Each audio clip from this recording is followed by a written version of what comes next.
সেই রাষ্ট্রের বিরুদ্ধে আমরা লড়াই করেছি এবং কেবল রাষ্ট্র ব্যবস্থার বিরুদ্ধে লড়াই নয়, একটা গণতান্ত্রিক রাষ্ট্র তার কাঠামো কীভাবে সেটা গড়ে উঠতে পারে সে নিয়েও আমরা আমাদের রাজনৈতিক জীবনের শুরু থেকে এবং বিশেষভাবে গত 17 বছর ধরে ফ্যাসিবাদ বিরোধী যে লড়াই, সেই লড়াইয়ে আমরা আমাদের বক্তব্য, আমাদের কর্মসূচি, আমাদের দিশা হাজির করার চেষ্টা করেছি। পরিষ্কার করে এখানে বলা দরকার, জুলাই অভ্যুত্থানের প্রেক্ষাপটে 17 বছর ধরে যে ফ্যাসিস্ট রাষ্ট্র কায়েম করা হয়েছিল তার বিরুদ্ধে লড়াই করেছে এখানকার রাজনৈতিক দলগুলো, এখানকার ছাত্র, শ্রমিক, কৃষক, নারী, নানা ধরনের সংগঠনগুলো। এবং সেই সংগ্রামের ধারাবাহিকতায় 18 সালের মধ্যরাতের ভোট ডাকাতির পরে রাজনৈতিক দলগুলো একটা জনগণের বৃহত্তর ঐক্য গড়ে তোলার জন্য উদ্যোগ গ্রহণ করেছিল এবং বিএনপির নেতৃত্বে এই দেশে 39টি রাজনৈতিক দল, আমাদের দল, গণসংহতি আন্দোলন সহ, গণতন্ত্র মঞ্চ আমাদের জোট সহ, গণ অধিকার পরিষদ, বাংলাদেশ জাতীয় পার্টি এবং এইরকম 39টি দল বিএনপির নেতৃত্বে 31 দফা সুস্পষ্ট রাষ্ট্র ব্যবস্থা সংস্কার, মেরামত এবং রূপান্তরের কর্মসূচিকে সামনে রেখে এক দফার ভিত্তিতে ফ্যাসিস্ট সরকারের পতন এবং শাসন ব্যবস্থার বদলের লক্ষ্য নিয়ে সংগ্রাম সূচনা করেছে। এবং এই লড়াইয়ে বহু রাজনৈতিক কর্মীরা তাদের জীবন দিয়েছেন, বহু রাজনৈতিক কর্মীরা তারা নানাভাবে নির্যাতনের শিকার হয়েছেন, গুম, খুন, হত্যা, ক্রসফায়ারের শিকার হয়েছেন। বহু রাজনৈতিক কর্মীদেরকে, বিশেষভাবে বিরোধী দলের রাজনৈতিক কর্মীদের, এখানে যারা উপস্থিত আছেন প্রায় সকলকেই, এবং বিএনপির নেতাকর্মীদের বিশেষভাবে বলবো, কত কর্মীকে যে ধান খেতে ঘুমাতে হয়েছে, আশ্রয় নিতে হয়েছে, কবরস্থানে আশ্রয় নিতে হয়েছে। আমার এলাকা ব্রাহ্মণবাড়িয়া 6 বাঞ্ছারামপুরের বহু নেতাকর্মীদের কাছ থেকে আমরা তাদের এই কথা শুনেছি। সারা দেশের চিত্র এটা হয়েছে। এই ক্ষেত্রে সকল বিরোধী দলের অভিজ্ঞতাই প্রত্যেকে সেটা বলবো। আমি এই প্রেক্ষাপটের উপর দাঁড়িয়েই জুলাইয়ের গণ অভ্যুত্থান এসেছে এবং এই জুলাইয়ের গণ অভ্যুত্থানের ছাত্রদের, জনতার যে আন্দোলন শুরু হয়েছিল, সেই আন্দোলনকে আমরা বলতে চাই এটা ছাত্র, শ্রমিক, কৃষক, দেশের নারী এবং সকলের আন্দোলন। কারণ এখানে প্রাণ দিয়েছেন ছাত্ররা, এখানে প্রাণ দিয়েছে শিশুরা, এখানে প্রাণ দিয়েছে নারীরা, এখানে প্রাণ দিয়েছে বাঙালি, চাকমা, মারমা, হিন্দু, মুসলমান, বাংলাদেশের প্রত্যেকটি বর্ণ পরিচয়ের মানুষ। কাজেই জুলাই গণ অভ্যুত্থান একটা রাজনৈতিক সংগ্রামের ধারাবাহিকতায় একটা নতুন বাংলাদেশ নির্মাণের সুনির্দিষ্ট লক্ষ্য নিয়ে জুলাইয়ের অভ্যুত্থান সকল মানুষের সংগ্রাম হয়ে উঠেছিল। যে শহীদেরা আবু সাঈদ, মুগ্ধ, ওয়াসিম, রিয়া গোপ কিংবা আমাদের ছাত্র সংগঠনের জুলফিকার শাকিল সহ অসংখ্য তরুণেরা প্রাণ দিয়েছেন। আমার নিজের নির্বাচনী এলাকা বাঞ্ছারামপুরের জাতীয়তাবাদী ছাত্র দলের নেতা নয়ন মিয়া পুলিশের গুলিতে নিহত হয়েছেন। আশিক, তুহিন, ইসমাইল, ইমরান, বাঞ্ছারামপুরের 4 সন্তান, তারা প্রাণ দিয়েছেন। অসংখ্য সারা বাংলাদেশের তরুণেরা প্রাণ দিয়েছেন এবং সেই আন্দোলনে যে আকাঙ্ক্ষা তৈরি হয়েছে, সেই আকাঙ্ক্ষা হচ্ছে বাংলাদেশ একটা গণতান্ত্রিক বাংলাদেশ হবে এবং এই গণতান্ত্রিক বাংলাদেশের ন্যায় বিচার প্রতিষ্ঠা হবে। যত হত্যাকাণ্ড হয়েছে জুলাইয়ের সময়ে, তার আগে এবং জুলাইয়ের পরে ওসমান হাদি সহ প্রত্যেকের বিচার এই দেশে প্রতিষ্ঠা হবে।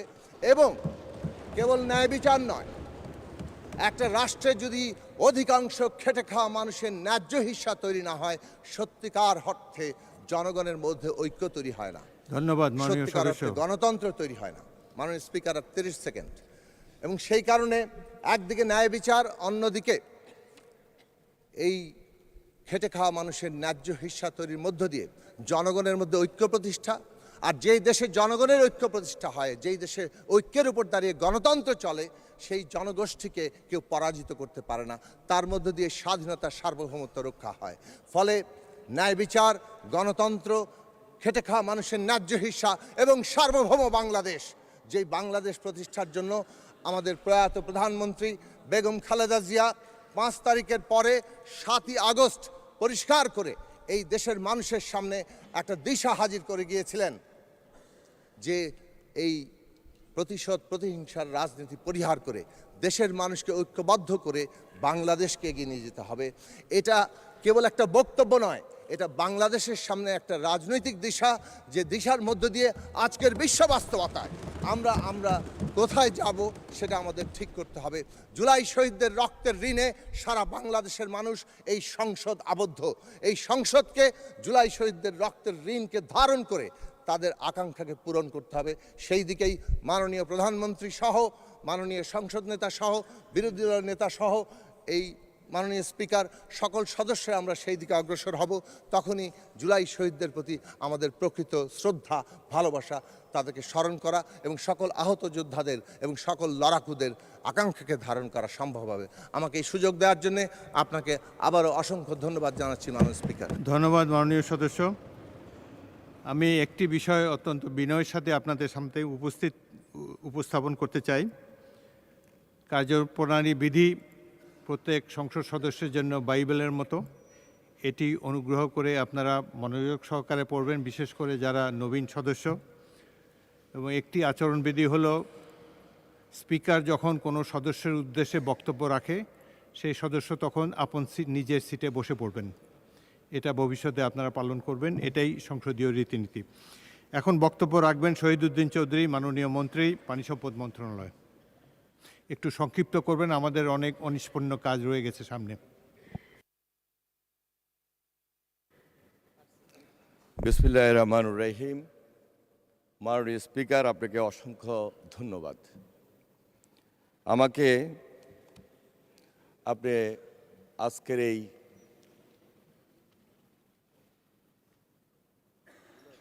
জুলাই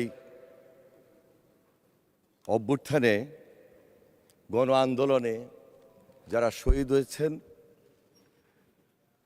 তাদের উদ্দেশ্যে কিছু কথা বলার সুযোগ করে দিয়েছেন।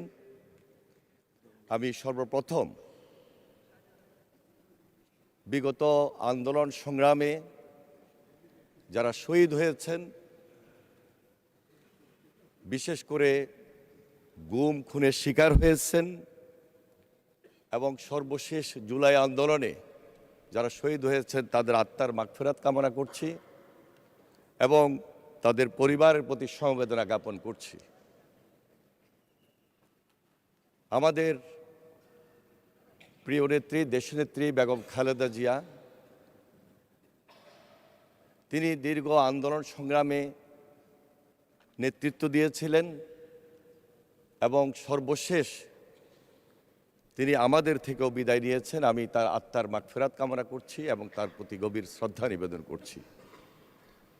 আমরা হেলিকপ্টার থেকে গুলিবর্ষণ দেখেছি এবং সেই হেলিকপ্টারে যে গুলিগুলো হয়েছিল, সেদিন মেধার জন্য যারা আন্দোলন করেছে, বিশেষ করে এই দেশের ছাত্র জনতাকে দমিয়ে রাখার জন্য ওই ফ্যাসিবাদ, যেই ফ্যাসিবাদ বাংলাদেশে এক নায়কতন্ত্র কায়েম করেছিল,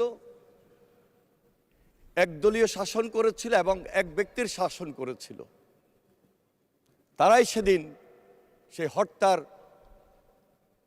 জন্য নির্দেশনা দিয়ে জুলাইয়ে যারা আমরা একত্রিত হয়েছিলাম দেশনেত্রী বেগম খালেদা জিয়ার নেতৃত্বে এবং এদেশের ছাত্র জনতার নেতৃত্বে, তাদেরকে দমিয়ে রাখার জন্য ওই সিদ্ধান্তটুকে নিয়ে তারা রক্তের বন্যা সেদিন বয়ে দিয়েছিল। শুধু তাই নয়, আমরা যারা সেদিন আন্দোলন সংগ্রামে একত্রিত হয়েছিলাম, একের পর এক গ্রেপ্তার করেছিল, গণগ্রেপ্তার করেছিল।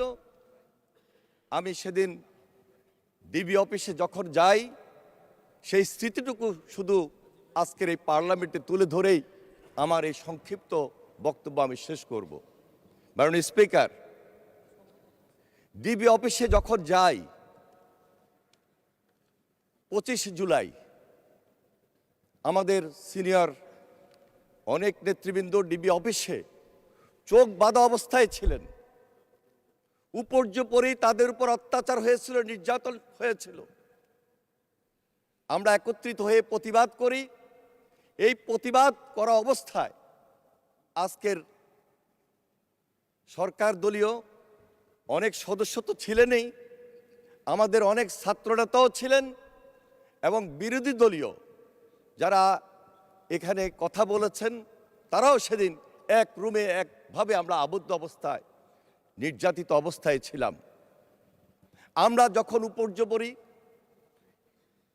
ওই ডিবি অফিসে শুনছিলাম যে হত্যা এবং হত্যা হচ্ছে, খুন এবং খুন, রক্ত এবং রক্ত, তখনও বুঝতে পারি নাই 5 আগস্ট সেদিন ওই ফ্যাসিবাদ বিদায় নেবে। মহান আল্লাহ তাআলার হুকুম,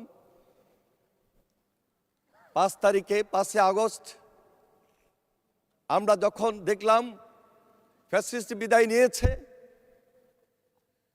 আমরা কান্নায় ভেঙে পড়লাম। জেলখানায় থেকে জেলখানায় আমরা একে অপরকে আলিঙ্গন করেছি এবং তখন একটা ভিডিও বার্তা যখন পেয়েছি আজকের মাননীয় প্রধানমন্ত্রী জনাব তারেক রহমানের, যে আমাদেরকে এই দেশ রক্ষা করতে হবে, অত্যাচার নির্যাতন যে গুম খুন হয়েছে এর প্রতিবাদে প্রতি উত্তর না দিয়ে, প্রতিশোধ না দিয়ে নতুনভাবে দেশটা গঠন করার জন্য তিনি যে আহ্বান জানিয়েছেন সেটা আমাদেরকে নাড়া দিয়েছিল। বিদায় ধন্যবাদ মাননীয় মন্ত্রী, ধন্যবাদ। আমরা সেখান থেকে আমরা চেষ্টা করেছি আমাদের নির্বাচনী এলাকা এবং আমাদের সংগঠন সহ অন্যান্য সবাইকে সেই মেসেজটুকু দেওয়া যেন আমরা সবাই দায়িত্ব নিয়ে জনগণের পাশে দাঁড়াই। মাননীয় স্পিকার, আজকে আমি এখানে উপস্থিত সরকারি দল, বিরোধী দল এবং যারা নির্বাচিত হয়ে মাননীয় সংসদ সদস্যবৃন্দ এসেছেন, এই জাতি আমাদেরকে দিকে তাকিয়ে আছে। এই জাতির প্রত্যাশা অনেক, কিভাবে নতুন বাংলাদেশটাকে গড়ব এবং বাংলাদেশটাকে গড়তে গিয়ে আমরা যেন সেই দায়িত্বটুকু নিই। আজকে তাই আজকে আমি মনে করছি যে আপনি আমাকে যে সুযোগটা করে দিয়েছেন, আমরা এখান থেকে সবাই ঐক্যবদ্ধ হয়ে নতুন বাংলাদেশ গড়ার ক্ষেত্রে জনগণের পাশে থেকে, জনগণের জন্য এই বাংলাদেশ, জনগণের জন্য এই বাংলাদেশটাকে আমরা যেন এই পার্লামেন্টকে, গণতন্ত্রের ভিতকে শক্তিশালী করার মধ্য দিয়ে আজকের এই মাহেন্দ্রক্ষণে আমরা যেন সেই মন্ত্রী অনেক ধন্যবাদ পাশে জনগণের যে সরকার এবং এই সরকারের নেতৃত্বে গণতন্ত্রের ভিতকে শক্তিশালী করার সবাইকে সে আহ্বান জানিয়ে আমি আমার বক্তব্য শেষ করছি। ধন্যবাদ মাননীয় মন্ত্রী।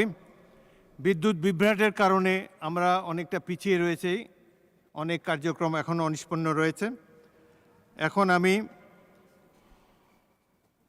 শোক প্রস্তাবে উল্লিখিত ব্যক্তিবর্গ এবং জুলাই যোদ্ধাদের স্মরণে 1 মিনিট নীরবতা পালন করার জন্য অনুরোধ জানাচ্ছি। তারপর মোনাজাত করবেন মাননীয় ধর্মমন্ত্রী, মাননীয় মন্ত্রী জনাব কায়কোবাদ। 1 মিনিট নীরবতা, তারপর মোনাজাত। 1 মিনিট দাঁড়িয়ে নীরবতা পালন করুন।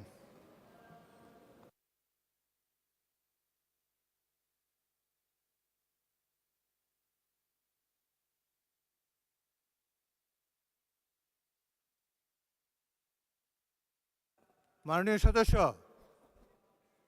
সদস্য, এখন আমরা 1 মিনিট নীরবতা পালন করব, তারপর মোনাজাত হবে।